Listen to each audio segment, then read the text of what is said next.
summer, uso ang paghahanap ng trabaho o kaya part-time jobs, lalo na para sa mga estudyanteng nais lubusin ng bakasyon para makapag-ipon. Pero ano nga ba ang mga dapat tandaan tuwing mag-a-apply sa trabaho? Alamin natin yan kay Leo Gatdula.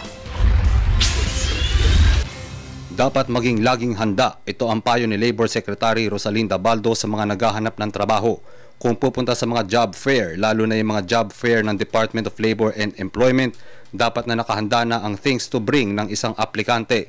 Ilan sa mga dokumentong nire-require ng mga employer ay resume, 2x2 ID pictures, certificate of employment para doon sa mga dati nang nakapagtrabaho, diploma, transcript of records, NBI at police clearance, authenticated birth certificate, SSS at TIN mula sa BIR.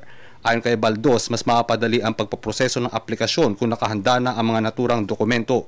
Sinabi rin ng kalihim na patuloy na nagsasagawa ng mga hakbang ang pamahalaan upang mga job seeker na makakuha ng trabaho.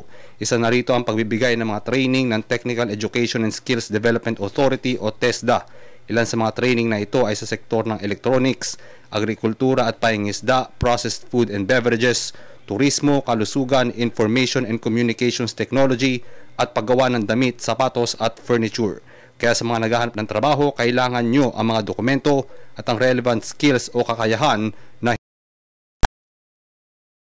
dagdag pa ng kalihim ng paggawa, dapat ding taglay ng isang job seeker ang maayos na work attitude para makakuha ng trabaho.